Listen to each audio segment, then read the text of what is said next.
Now, that intro clip you have just watched represents our win against Brighton, which broke a over 1,400 day streak of not being able to beat Brighton. Bogey Brighton, the curse of Brighton. It was broken at the start of last season. What a fantastic away day it was. But we still call them Bogey Brighton for a reason. We've only been able to overcome them once since they have been back up in the Premier League, that game there, and we'll be looking to do it once again just before Christmas. Welcome back to West Ham Unofficial. Hope you are all well. Match preview, West Ham Brighton. Festive football well and truly underway. Larry, how are you? Good. Just getting ready for the holiday season. I'm sure everybody else is. Do a little traveling to see some family in the U.S. So good days. Absolutely. Of course, Larry is the last and only man standing here.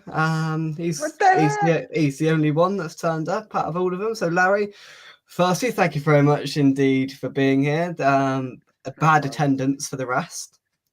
They're going to get demerits for that. They are. As talking to, I think maybe a little bit of detention will be in order for Gary, Mike, and Nigel. Just so they know. No Greg sausages for none of you. No. If you can't turn up, then you're not getting nothing from me. All joking aside. Very good. Brighton on Saturday, as I've just mentioned, Larry, we don't have a fantastic record. We'll come to stat attack later. I'm not quite sure that's going to be very good, especially in the last 12-year period. It hasn't been great against the Seagulls. They've started well. Fabian Hertzler in charge, of course. They're a funny and originally authentic side, Brighton, the way they go about their business. They are, and they have been struggling of late. Let's not get us wrong there, but we'd be fooling ourselves to think that we're a top form even by our record. And I think I was a bit confused after the Bournemouth game because I watched the whole entire match, and then I just do my reactions. I don't listen to anyone else. I do my reactions and I go out. And then I didn't really thought we didn't show up, but then other people, said that, and I got a comment, what match you watching and stuff like that. But I watched that match, and we average accuracy for passing is 80%. We had 73%.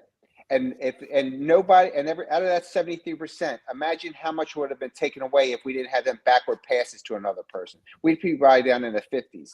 So I saw the first half where we were lethargic, not moving around, no chemistry. The only reason why I thought that people were like, we're struggling, they didn't press us at all. Bournemouth had a terrible game.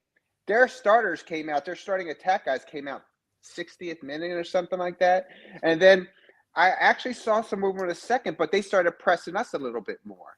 And then we were confused there, but I didn't, all these, I was just confused. And it just could be a dumb old Larry or something like that. I felt like we stole one to get in that 1 point. Yeah, I was gutted because Mav gave up that. Again, he's good for either giving up a breakaway or a bad foul. But looking at that, going into this weekend, the confidence level is not there because I just don't see anything. I didn't see strategy or anything, so I'm worried tomorrow. I'll be honest. I'll be honest. I thought we were pretty good value for the point on Monday. I thought we probably deserved that. I think we took the first half, Bournemouth at the second. Probably a fair result in the grand scheme of things. The issue is that we failed to capitalise in the first half. Bournemouth weren't very good in that first half. They were pretty ordinary, and we were on top, and we failed to convert chances. Fabianski kept us in it in that second half, right? They did have quite a few chances, a couple of 20-minute spells. They're more than spells, periods of the game where we really had no answer, and they upped it in the second half, and we failed to really adapt to it too much, and it's a penalty. I think that's fair, and it's a brilliant free kick. Mavropanos lazy. Oh, it was brilliant. Clumsy, really, really clumsy. But look, in the end of the day, a point's a point. We'd have all taken a point before. I think it gives us a bit of confidence going into this. I'll be honest. I think 4 points from the last two games. I think most would have taken. I think most would have expected it to come this way around. And Peter's mentioned in the chat, we'll go through them in a second. We've got two big games there coming up now. We've got Brighton, Southampton, then followed by Liverpool and Man City. Now, look, Man City aren't what they seem to be, but we've got Liverpool.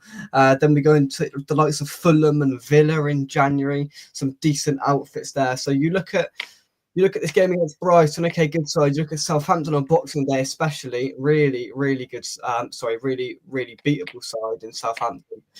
So these two games, we have to target as winnable games. Of course, we send our condolences to Julian Lopetegui. For sure. He's has the horrendous news of the passing of his father. So I can imagine that his thoughts are elsewhere currently. So our condolences and thoughts and prayers go to the gaffer, Julian Lopetegui, in this unimaginably difficult time for him and his family. Right, we'll take some comments. See who's joining us. Peter, hope you are well. Good evening to Peter, you. how you doing? Need to win, as I said there. Need to win the next two games, as there are some tough ones to come. Evening, big fella. All right. Sorry? Big fella? Might be talking about these guns. I got a sweatshirt on. You can't see them, though. But that's probably what I see. Take it as a compliment, fathead. That's what we'll do. Right, we've got a bit of an attendance update, Larry. Are you ready? Yes. I can come here. Look, they're wheeling them all out. Look, wheeling them all out. I can confirm Nigel's waiting for a plumber. Right, okay. Mike's poorly. Get well soon, Mike. And Gary has been told by his wife they're going out tonight. I'm going to have to sit back and investigate this a little further, Richard, to see these are excuses. Legitimate excuses. Legits. Yeah. Right now, there's still no sausages authorized until I give the final excuse accepted. Nigel is waiting for a plumber. Oh, that's never good news. Golly. No, hopefully that's not bad. No, it's not. Merry Christmas. Very good. Merry Christmas to you too, as well.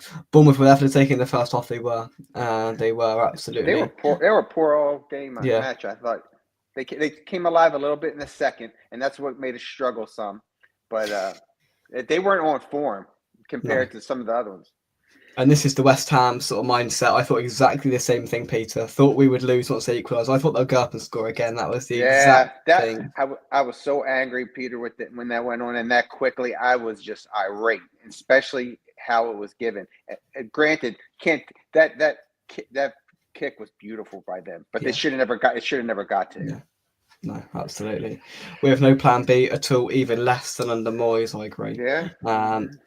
Thoughts. Where was I? Yeah, thoughts with J-Lo and his family. Absolutely, always a compliment. Thank you very much. Fathead Nigel, waiting for a plumber to fix our leaky defence. Yeah. Well, Sharky, a member of the channel for a magnificent 35 months. Awesome, Sharky. Awesome. Legend as always. Merry Christmas to you as well. Now, on the note of Merry Christmas, our Christmas show coming this Sunday. Now, we've got an update in terms of Secret Santa due to logistical concerns. We are going to postpone slightly the opening of Secret Santa. We're going to aim to do it between Christmas and New Year, purely to ensure that everybody has their presents and nobody is sat there presentless when we do it. And since someone's not on the chat, I can say this. I am very angry for how much money I spent, and not for that, because I can admit, if it got there when it's supposed to get there. So trust me, Jake, I apologize, and I am livid about it. Livid. He's livid, and you don't want to see Larry livid. Trust me. No. It needs more than a plumber. It does. It does. Some of the youngsters should get more minutes than 21 to play with 7 January. Really.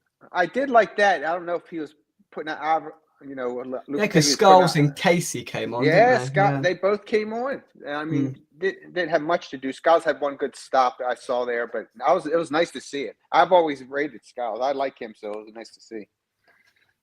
Is Frankel going to be? I don't know whether I can afford that. That guy. He'll be too busy doing something or other.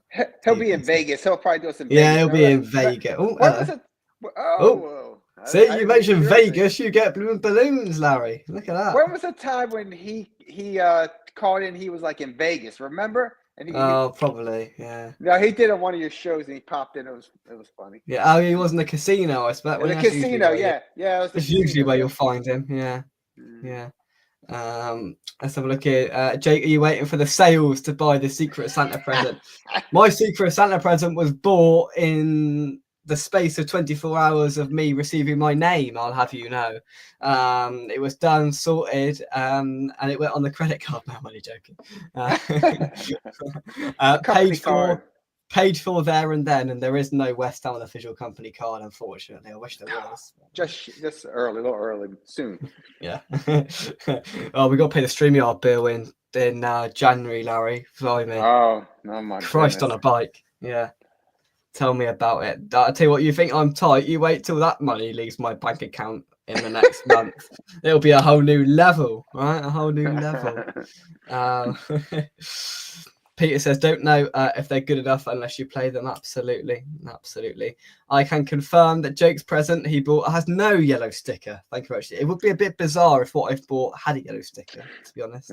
But yes, absolutely. Thanks for the clarification. Is the circuit? I know the balloons. You said, say Vegas again and see if there's more balloons. Vegas, baby. No more balloons. No. I don't know how it happens. No. Was he in Vegas? Yeah, don't know. No Greg's platinum card. No, absolutely, absolutely. I don't know who got Larry, but Larry, have you received a present? I have. I told her I did. I have received something. I've received it. It was a good couple weeks ago. You know. Mm-hmm. So I was going to take, because I'm going to my sisters and family. I was going to take it with me for the Sunday thing, but so for delaying, I just will leave it at my house unless there's something happens and your dad lets me know. Oh, well, take it. We'll take it just to be on the safe side. I'll take it. Yeah, no problem. We'll see what happens. Yeah, I can always bring it back. Yeah. Jay says, if a striker comes in, who do we think? If a striker comes in, who do we think will come to the club? Well, that's opening up a can of worms, isn't it? Well, I mean, that's not. That's a little bit above our pay grade. I don't particularly know. I think Dad hits it there on the head. Someone under 33 would be a start. Yeah. Absolutely. But I mean, you'd like to think there'll be an element of recruitment in January. It would make sense who that is. I haven't a clue. Now, there's always speculations, and now, so it's hard for me to say. Once it gets in there, then I listen to the different chats of who could come in, who couldn't come in, what's true, what's not. You can have a dream list of who you want and stuff like that, but till it's really happening, it's just speculation. Absolutely. All that mould on the packet of sausage rolls. Honestly. Rashford on loan. Well, I mean, there's murmurings of him departing Manchester United. Could you imagine that? Would you take him, Marcus Rashford? No? I would not take him because I said we have enough issues as it is. And just right now, it seems like he's got issues going on there. And doesn't he play left wing, or he's not the striker, is he? He plays left. I mean, he can play centrally. He's definitely a big body and fast enough that you could see him playing in there and stuff like that. But with the baggage that comes with it and what's going on in our locker room right now with everything, it might not be healthy for it. You know what I mean? Again, we hear all the stuff in the talk and what's going on and stuff like that. We just need somebody that can come in, if either young, that's going to be a follower, a listener, and strong-hearted and ready to go, or if you bring in a veteran, someone that's, understands how to work a locker room and work together and stuff like that. And Rashford can turn it around somewhere. But right now in our club, I don't think we need that type of chemistry in there right now. I think that's a fair assertion. No, I think that's a fair point. Rashford on, so Rashford on, so not Rashford, he's on 300k plus a week. Rashford would be great, but his wages would be out of reach. He needs a new challenge. Yeah, a new challenge until the end of the season, with an option to buy. I don't know. I mean, it's an interesting thing to suggest, but yeah, we'll see. In that sense, Brighton, Larry. I mean, they currently sit what, 8th, I think, in the Premier League. Ninth. Sorry, sorry. So 9th in the Premier League. I mean, I was just flicking through their results, and I mean, they win the games they should. But look, they beat Man City, but who hasn't in the last month when they've played them? And that is very, very few. They had that brilliant win against Tottenham at home where they turned it around. They've won the games they should. They've picked up some decent results here and there. They've not had too many awful results on the just looking through in the grand scheme of things, and it seems like they haven't really regressed and they haven't massively improved. They've sort of stayed the same and they've been solid so far. Yeah, and for most part, they keep the matches pretty close. You know what I mean? I think Yeah. it was one of the last 5 matches. There's like a difference of like 1 goal here or there. And I think we need to look at it. I started looking back. One of their lead goal scorer in Welbeck, you know, who's got like 6 goals and like I think a couple assists. He was out for that Crystal City game, who makes a big difference. Him and Pedro working together up around there front. And what's it, the midfielder, Mitoma.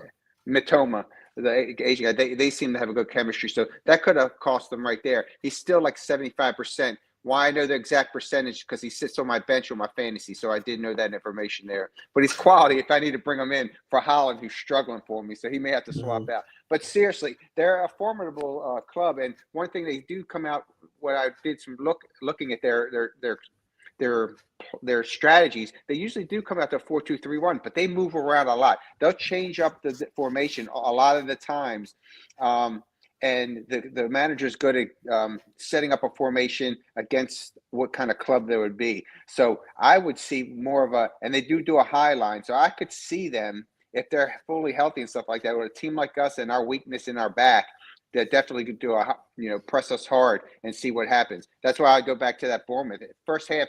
They were standing around like us. The whole, I'm not going to belay this, but both teams looked like they were slowing around. So yeah, they were letting us kick the ball around at midfield and back to the back and forth.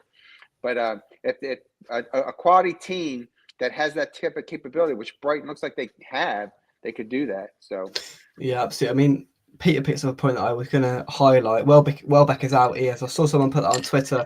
Someone that was bound to score, one of those sort of Chris Wood, Callum Wilson sort of players that would always pop up and be annoying and put the ball in the back of the net.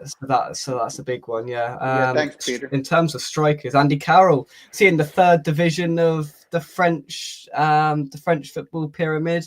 I think I heard somewhere that it's actually costing him money to play there, but he's doing it because he loves it. Which is brilliant. But yeah, could we get a tune out of him? Could you imagine that? Yeah. Peter says, Brighton are capable of getting their good form back. Just hope it isn't against us. Matoma, the biggest threat. He is a really, really good player. Right, we are reaching that time of the show, which does need me to go onto my screen here and press rock and turn it up, because coming up right now it is Larry's stat attack. Give it a couple of seconds, Larry, get the anticipation building, and let's get started, Larry. Okay, how everybody doing? Right, as we discussed earlier, we're sitting at 14th at 5, 4, and 7 with a differential of 19 points. Brighton's sitting at 9th, +1, 6, 6, 4, 24 points. Head-to-head for the Prem, Jake talked about that earlier. We played 14 times, 1 win, 7 draws, and 6 losses, which is not very good. The last 3 in January, we had a 0-0, and then in August of last year we won 3-1, and then in March 23 they battered us 4-0. What a game that was. Yeah. In form from the last one, I mean, whatever. We're 2-1-2, and they're 1-2-2. But I think Wombach is one of their main scorers. He's been out, so is that making a difference for them? We went down there. They're playing pretty tight. Crystal Palace did beat them 3-1, but then after that was 2-2 draw. Leicester City, Fulham, they lost. It was 3-1, so there's a little bit. So they are giving up a little bit of goals. For us, again, we talked about our setup there. When it comes to goals. Total goals we've scored for the year is 21, Brighton 26, goals against 29, 25. So both teams leak out some goals and get some goals. Top goal scorer for us is Bowen and Souček tied, with Bowen with top assists of 4. Welbeck, that's his key. Again, he's leading them with 6 goals. Pedro with 4. And then I think Matoma has 3. And Pedro has 3 assists. So I think Pedro is really a guy I would look out for too, Richard. So, but I think both of them are. Their average possession is 54%. So you see they like to handle the ball and have that. I guess we talked about that. Our key injury, I think, is Todibo, his toe injury. He's out. We know that Soler is going to be out because of the yellow cards. So that's a shocker. So that is our stat attack for today. That is our stat attack, and we'll return here. There we go. Good as always. That is our last stat attack. It won't be actually. No, it won't be our last stat attack before Christmas, because we'll have to do. Will you be around? You might not be around. This probably is going to be the last stat attack before Christmas, Larry? Now, if you're going to do it on the 26th, which is a day, because we got that's when we have our match, right? Boxing Day, 26th is the game, so we'll be doing preview Christmas Eve. You won't be here. I'll be with family, and sorry I won't be here. Dang, I might miss the Talk about throwing stones in glass houses. Honestly, taking the mick out of Nigel and Mike and Gary not being here and then not turning up for the next Hold one. on a second. I'm calling the family. Hey, my stuff's canceled. I gotta stay here. I got some things I gotta do. I've just got to nip out for half an hour. Just got to go upstairs and walk the dog or something. I haven't got a dog, but I'm going to walk it. Merry Christmas. I'll see you next year. Yeah. All right, I'll be there. No worries at all. There we go. Peter says, wouldn't bother previewing Liverpool game. It is a write-off. No, we'll do it anyway. I think that's a song. That's on the 29th, so we'll probably do that on the 27th. Yeah. Fun times. Fun times. There we go. So let's get a prediction out of you, Larry. Okay. I thought a lot about this, and I looked up a little more stats with this. The last 4 games that we played, each team has scored. In 3 of those, there have been over 2.5 goals scored. So we're giving and we're getting a goal, but we're giving them up. For Brighton, their last 9 games, they have scored and conceded goals.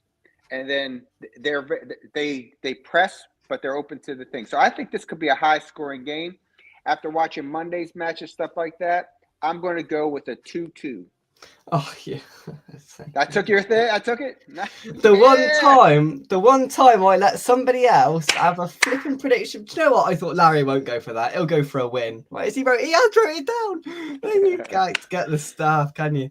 It's like a magician. It's like a magician. Jake is saying 2-2. I usually do that with Mike. I always go first, but I thought, there's only one person here tonight. I'll let Larry go first because he'll never go 2-2. I had you nailed on for 2-1 West Ham. I had you nailed on for 2-1 West Ham. I'm good at that, but right? After looking at the stats there and seeing the goals, I had to go with that.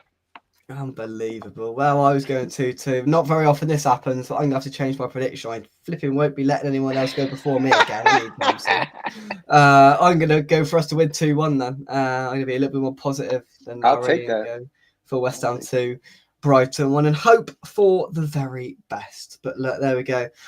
Larry, if I don't speak to you before Christmas, have a very Merry Christmas. Thank you very much for all of your input and magnificent Stat Attack segments this year.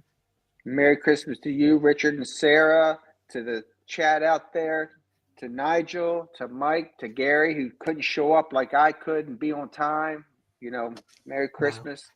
Wow. But no, it's been fun. You guys have a safe and happy Christmas. Absolutely, and quite possibly the next time I see you, we could all be sat here opening presents, hey? I'm ready. After Christmas, but, beggars can't be choosers, can they? I'm going to choke the post office, man. Make sure it gets there. I'm tracking it and trying. I mean, I don't know who you've got, but let's hope it gets there. But